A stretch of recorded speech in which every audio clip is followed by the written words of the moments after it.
Yes news కి స్వాగతం. అన్నమయ్య జిల్లా రాయచోటిలో అంగరంగ వైభవంగా శ్రీ భద్రకాళి సమేత వీరభద్ర స్వామి వార్షిక బ్రహ్మోత్సవాలు కొనసాగుతున్నాయి. బ్రహ్మోత్సవాల్లో భాగంగా శ్రీ భద్రకాళి సమేత వీరభద్ర స్వామి వారికి రథోత్సవం నిర్వహించారు. ఈ రథోత్సవం రాయచోటి పట్టణం పురవీధిలో కొనసాగింది. మేళతాళాలు, కోలాటాలు, కన్నడ భక్తులు, రాయచోటి భక్తుల నడుమ స్వామి రథోత్సవం వైభవంగా నిర్వహించారు. ఈ రథోత్సవంలో ఎక్కడ ఎలాంటి అవాంఛనీయ సంఘటనలు జరగకుండా పోలీసులు భారీ బందోబస్తు ఏర్పాటు చేశారు.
రాయలసీమ జిల్లాల నీటి అవసరాలు, రాయలసీమ ఎత్తిపోతల పథకం ఆవశ్యకత, పెండింగ్ ప్రాజెక్టుల పూర్తి అంశాలపై మార్చి 1న మైదుకూరులో ప్రాంతీయ సదస్సు నిర్వహిస్తున్నట్లు సిపిఐ జిల్లా కార్యదర్శి గాలిచంద్ర తెలిపారు. శనివారం మైదుకూరులో ఈ కార్యక్రమానికి సంబంధించిన కరపత్రాలను సిపిఐ నాయకులు విడుదల చేశారు. రాయలసీమలో శాశ్వత కరువు నివారణకు గాలేరు, నగరి, హంద్రీ నీవా 2వ దశ, తెలుగుగంగ, రాజోలి ప్రాజెక్టులతో పాటు పంట కాల్వల పూర్తి, ప్రతి గ్రామానికి త్రాగునీరు, ప్రతి ఎకరాకు సాగునీరు లక్ష్యంగా పోరాటం కొనసాగిస్తామని పేర్కొన్నారు. రాయలసీమ ఎత్తిపోతల పథకాన్ని పూర్తి చేసి శ్రీశైలం కుడి ప్రధాన కాల్వ సామర్థ్యాన్ని పెంచాలని డిమాండ్ చేశారు. రాయలసీమ ప్రజలు పెద్ద ఎత్తున సదస్సులో పాల్గొని విజయవంతం చేయాలని ఆయన పిలుపునిచ్చారు. ఉద్దేశించిన రాజోలి రిజర్వాయర్ కూడా చాలా కీలకమైనటువంటిది. ప్రాజెక్టుల నిర్మాణం కోసం పాలక ప్రభుత్వాలు మారుతూ ఉన్నప్పటికీ నిధుల కేటాయింపులో తీవ్రమైనటువంటి నిర్లక్ష్యం, అలసత్వం వల్ల 2వ దశ పనులు ముందుకు సాగడం లేదు. పూర్తయినటువంటి ప్రాజెక్టులకు సంబంధించినటువంటి వాటిలో అరాకొరగా నీళ్లు ఉన్నా కూడా వినియోగించుకునే పంట కాలువల వెసులుబాటు లేకపోవడం అనేటువంటిది ఇక్కడ కొట్టొచ్చినట్టు కనపడుతున్నటువంటి నేపథ్యంలో, మరోవైపు తెలంగాణలో అసెంబ్లీ సాక్షిగా ముఖ్యమంత్రి రేవంత్ రెడ్డి చెప్పినటువంటి ప్రకటన ఏదైతే ఉందో, రాయలసీమ ఎత్తిపోతల పథకము నేను ఏపీ ముఖ్యమంత్రి చంద్రబాబు నాయుడుతో మాట్లాడి రాయలసీమ ఎత్తిపోతల పథకం ఆపించిన ఘనత నాకే దక్కుతుందని చెప్పి అసెంబ్లీ సాక్షిగా ప్రకటిస్తే దానిపైన స్పందించాల్సినటువంటి రాష్ట్ర ముఖ్యమంత్రి చంద్రబాబు నాయుడు స్పందించకపోగా రాయలసీమ ఎత్తిపోతల పథకం వల్ల ఎలాంటి ప్రయోజనం లేదని చెప్పి కారుకూతలు కూస్తూ ఉన్నాడు. తన పార్టీకి సంబంధించినటువంటి ఎమ్మెల్యేలతో, మంత్రులతో మాట్లాడిస్తూ ఉన్నాడు. నీటిపారుదల శాఖ మంత్రి నిమ్మల రామనాయుడు లాంటి వాళ్ళు కూడా దీనిపైన కామెంట్ చేయడం, మాట్లాడడం అంటే రాయలసీమను ఏం చేయదలుచుకున్నారు, రాయలసీమ ప్రాజెక్టును ఏం చేయదలుచుకున్నారు అనేటువంటి ప్రశ్న ఇవాళ తలెత్తుతున్నటువంటి నేపథ్యంలో ఇవాళ రాయలసీమ ప్రాజెక్టులకు సంబంధించినటువంటి ఈ గాలేరు నగరి 2వ దశ నుంచి హంద్రీనివా 2వ దశకు ఇక్కడే కడప జిల్లా నుంచే స్టార్ట్ అవుతుంది. దానికి కూడా ఇవాళ పోతిరెడ్డిపాడు రెగ్యులేటరు వెనకచెర్ల, తద్వారా నిప్పులవాగు నుంచి కుందు నది గుండా రావాల్సినటువంటి ఒక భాగం అయితే తర్వాత గాలేరు నగరి ప్రధాన కాలువ నుంచి ఇవాళ సర్వరాయ సాగర్ దాటుకొని అక్కడి నుంచి ఏమంటారంటే ఇక్కడ చక్రాపేట దగ్గర ఉన్నటువంటి కాలేటి వాగు అనేటువంటి అక్కడి నుంచి వెలిగల్లు ప్రాజెక్టు తద్వారా హంద్రిని వాగు పోవాలి. రాయచోటి పట్టణంలో రేపు జరగబోయే శ్రీ వీరభద్రస్వామి బ్రహ్మోత్సవాల సందర్భంగా పార్వేట కార్యక్రమం శాంతియుతంగా నిర్వహించేందుకు ప్రతి ఒక్కరూ సహకరించాలని అధికారులు కోరారు. పార్వేట ఉత్సవం నిర్వహణపై రాయచోటి పట్టణంలో పీస్ కమిటీ సమావేశం నిర్వహించబడింది. ఈ సమావేశానికి హిందూ ముస్లిం సోదరులను ఆహ్వానించి భద్రతా చర్యలు, ట్రాఫిక్ నియంత్రణ, వదంతుల నివారణపై పోలీసు అధికారులు దిశానిర్దేశాలు ఇచ్చారు. ఇరు వర్గాల నుంచి సూచనలు తీసుకుని ఎలాంటి సమస్యలు తలెత్తకుండా ముందస్తు చర్యలు తీసుకోవాలని సూచించారు.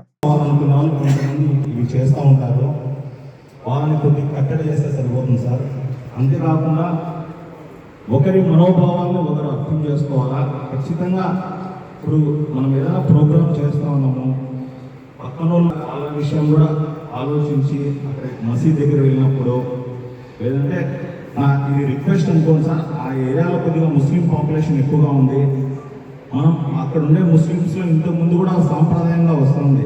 గుడి నుంచి ఏదైనా అక్కడికి ఎవరైనా ఈ తీసుకొని పోతే అక్కడికి వాళ్ళు స్వీట్స్ ఇవ్వడము, తర్వాత వచ్చేసి షర్బత్ ఇవ్వడము, ఇది ఆనవాయితీగా ఉండింది. ఎప్పుడు కూడా ఇది పెద్దగా ఫోకస్ అయ్యేది.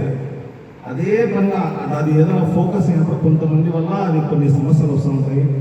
ఈ డీజే ఏదైనా తగ్గిస్తే, డీజే దాన్ని లేకుండా చేస్తే మంచిదని నా అభిప్రాయం సార్. అంతేకాకుండా ఆ మసీద్ ముందర కొద్దిగా ఇప్పుడు ఎట్లుందంటే ఒక అట్మాస్ఫియర్ ఇక్కడ క్రియేట్ అయింది. హిందూ ముస్లిమ్స్లో బాగా టర్మ్స్ కలిసినాయి. ఏదో సీనియర్స్ ముందు కొన్ని ఉండొచ్చు, ఇప్పుడు బాగా అందరిలో మంచి టర్మ్స్ కలిసినాయి, బ్రహ్మాండంగా కలిసిమెలిసి ఉన్నామనే అభిప్రాయం ఉంది. ఏదైనా ఈ డీజేని కొద్దిగా కంట్రోల్ చేస్తే సార్, మసీదు ముందర ఈ సౌండ్స్లో ఏదైనా కొద్దిగా చేసి మేము కూడా వాళ్ళతో పాటు ఉంటాము. ఎక్కడ స్టార్ట్ అవుతుందో ఏరియా ముస్లిం ఏరియా బయట వస్తుందో అక్కడి నుంచి అక్కడ పోయి విగ్రహం వరకు మేమందరం కొంతమంది ఒక 10 మందో 15 మందో. కడప జిల్లా వేంపల్లి మండలంలోని నందిపల్లి గ్రామంలో నూతనంగా నిర్మించిన నందీశ్వర ఆలయంలో శివలింగం, నందీశ్వరుడి విగ్రహాలకు ప్రాణప్రతిష్ఠ వేడుకలను నిర్వహించడంతో పాటు ఆలయాన్ని ప్రారంభిస్తున్నట్లు నందీశ్వర ఆలయ కమిటీ చైర్మన్ మారం శ్రీకాంత్ రెడ్డి పేర్కొన్నారు. నందిపల్లి గ్రామంలో గత వైసీపీ ప్రభుత్వం దాతల సహకారంతో నూతనంగా నందీశ్వర ఆలయాన్ని నిర్మించారు. గత ప్రభుత్వంలో 6 కోట్ల రూపాయలు ఖర్చు కాగా వాటిలో గత వైసీపీ ప్రభుత్వం 1.80 కోట్లు, దాతల నుంచి 70 లక్షలు వచ్చినట్లు ఆలయ చైర్మన్ మారం శ్రీకాంత్ రెడ్డి చెప్పారు. ఈ నేపథ్యంలో 23వ తేదీన 27వ తేదీ వరకు నందీశ్వర ఆలయంలో ప్రత్యేక పూజలు చేపడుతున్నట్లు చెప్పారు. ఆలయ ప్రారంభం మొదటి రోజున 23వ తేదీన గణపతి పూజ, యాగశాలలు ప్రవేశం, మృత్యుంగ్రహణం, అంకురారోపణం, అగ్ని ప్రతిష్ఠ, 24న ప్రాతకాల పూజ, లక్ష్మీ గణపతి హోమం, మూలమంత్ర హోమంలు, 25న మహారుద్ర హోమం, గ్రామోత్సవంతో పాటు నందీశ్వరుడికి మహానీరాజనం, కోటి దీపోత్సవం, 26న కంచి పీఠాధిపతుల జగద్గురు శంకర విజయేంద్ర సరస్వతి శంకరాచార్య స్వామిగల్ ఊరేగింపుతో పాటు యంత్ర పరీక్షలు, విగ్రహ ప్రతిష్ఠ, ధ్వజాశిఖర ప్రతిష్ఠ, కుంభాభిషేకం నిర్వహిస్తున్నట్లు చెప్పారు. 27న రుద్రాభిషేకం చేయడంతో పాటు శివపార్వతుల శాంతి కళ్యాణం నిర్వహిస్తున్నట్లు చెప్పారు.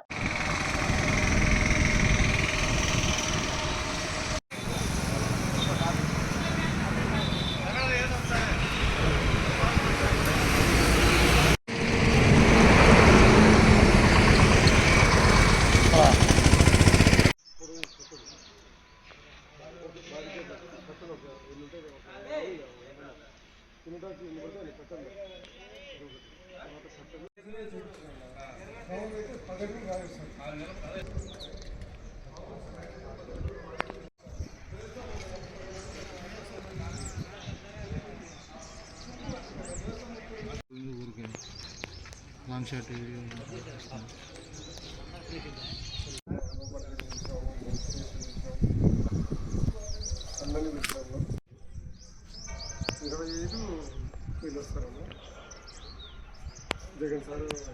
రాష్ట్రంలోని ప్రజల మనోభావాలు దెబ్బతినేలా ప్రవర్తించిన వైసీపీ నాయకులకు మంచి బుద్ధిని ప్రసాదించాలని కూటమి నాయకులు ఆకాంక్షించారు. కడప నగరంలోని దేవుని కడప శ్రీ లక్ష్మీ వెంకటేశ్వర స్వామి ఆలయంలో కూటమి నాయకులు పూజలు చేశారు. టీడీపీ జిల్లా అధ్యక్షుడు భూపేష్ రెడ్డి, పొలిట్ బ్యూరో సభ్యులు శ్రీనివాసుల రెడ్డి, బీజేపీ జిల్లా అధ్యక్షుడు సుబ్బారెడ్డి, జనసేన పార్టీ ఇన్ఛార్జ్ సుంకర శ్రీనివాసులు కలిసి దేవుని కడప శ్రీ లక్ష్మీ వెంకటేశ్వర స్వామి వారిని దర్శించుకుని ప్రత్యేక పూజలు నిర్వహించారు. నిన్న శాసన మండలిలో వైఎస్ఆర్ కాంగ్రెస్ పార్టీ ఎమ్మెల్సీలు వెంకటేశ్వర స్వామి చిత్రపటాన్ని కాళ్లకు చెప్పులు ధరించి ప్రదర్శించడాన్ని వారు తప్పుబట్టారు. దేవుని పట్ల వారికున్న భక్తి ఇదేనా అంటూ ప్రశ్నించారు. రాష్ట్రంలోని ప్రజలను తప్పుదోవ పట్టించేలా చేస్తున్న దుష్ప్రచారాన్ని ప్రజలే తిప్పికొడతారని స్పష్టం చేశారు.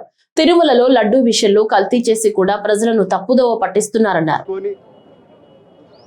మన భారతదేశమే కాదు విదేశాల్లో కూడా వెంకటేశ్వర స్వామి అంటే పవిత్రత, భక్తి శ్రద్ధలతో అందరూ ఆయనను పూజిస్తూ ఉంటారు.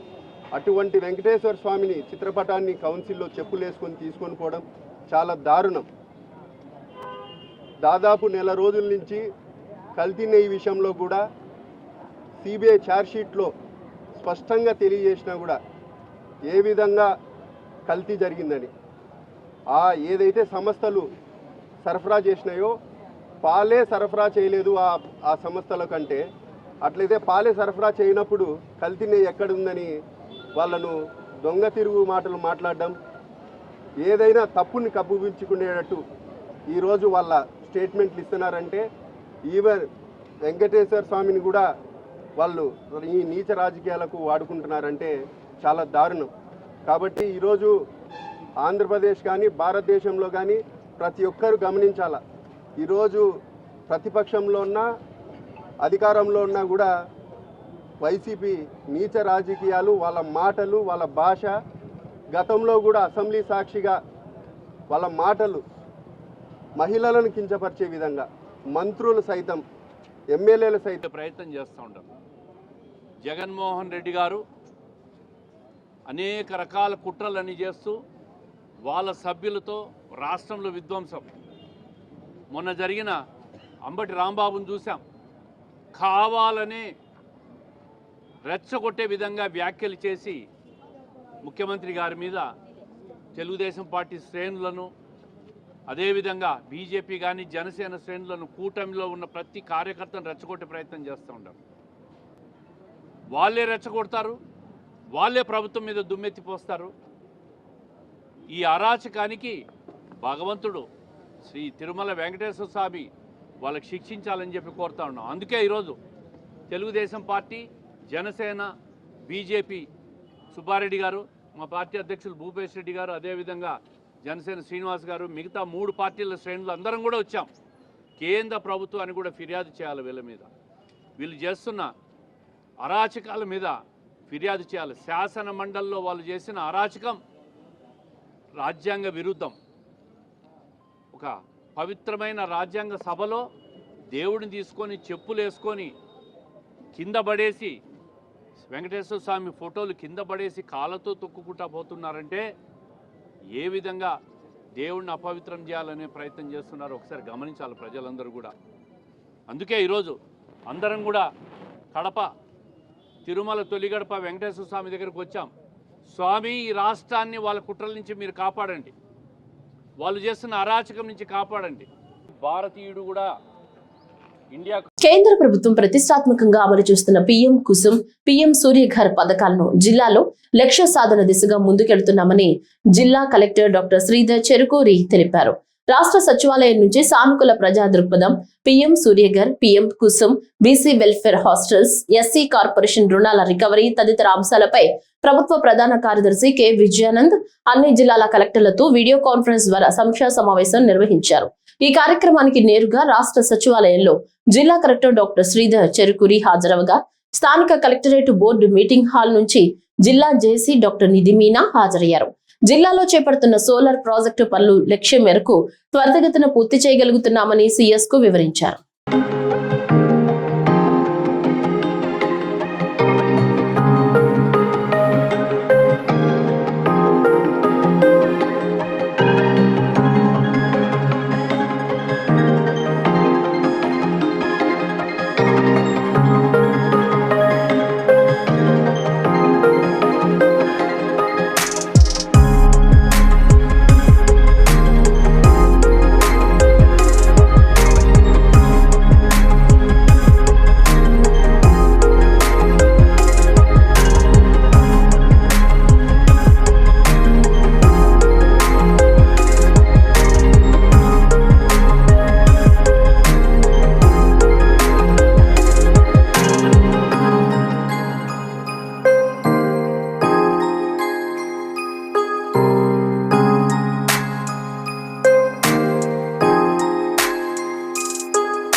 స్వచ్ఛంద్ర కార్యక్రమంలో భాగంగా శనివారం కడప కలెక్టరేట్ ప్రాంగణంలోని 0 బ్లాక్ లో స్వచ్ఛ దివస్ నిర్వహించారు.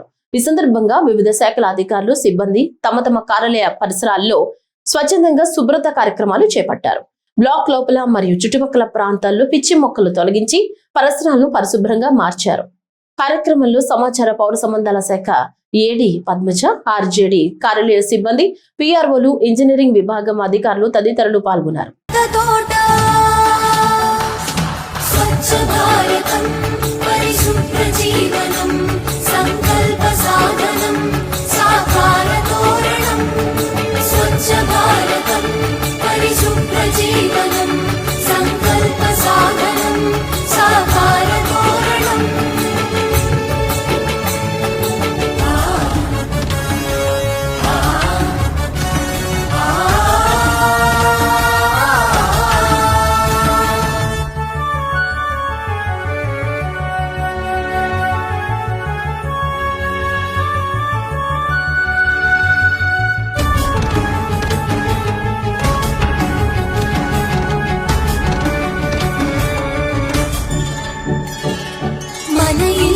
మన వాకిలి, మన జిల్లా, మన రాష్ట్రం, మన దేశం, మనమంతా మమేకమై కదలాలి. మన ఇల్లు, మన వాకిలి, మన జిల్లా, మన రాష్ట్రం, మన దేశం, మనమంతా మమేకమై కదలాలి. కలుపు మొక్కలా ఎదిగే కాలుష్యపు కోరలనిక, కలుపు మొక్కలా ఎదిగే కాలుష్యపు కోరలనిక కూకటి వేళ్లకు పెగిలే కర్తవ్యం పూనాలి. కలుపు మొక్కలా ఎదిగే కాలుష్యపు కోరలనిక కూకటి వేళ్లకు పెగిలే కర్తవ్యం పూనాలి. కడప జిల్లాలో జెడ్పీ ప్రభుత్వ నిధులతో సొంత ఎస్టేట్ కు రోడ్లు వేసుకున్నారని, సర్వే నెంబర్ 56/1లో 5 ఎకరాలకు పాస్ బుక్లు పొందారని టీడీపీ నియోజకవర్గ ఇన్ఛార్జ్ జగన్మోహన్ రాజు ఆరోపించారు. రాజంపేట పట్టణంలో ఆయన ఎమ్మెల్యే ఆకేపాటి అమర్నాథ్ రెడ్డిపై తీవ్ర స్థాయిలో విమర్శలు గుప్పించారు.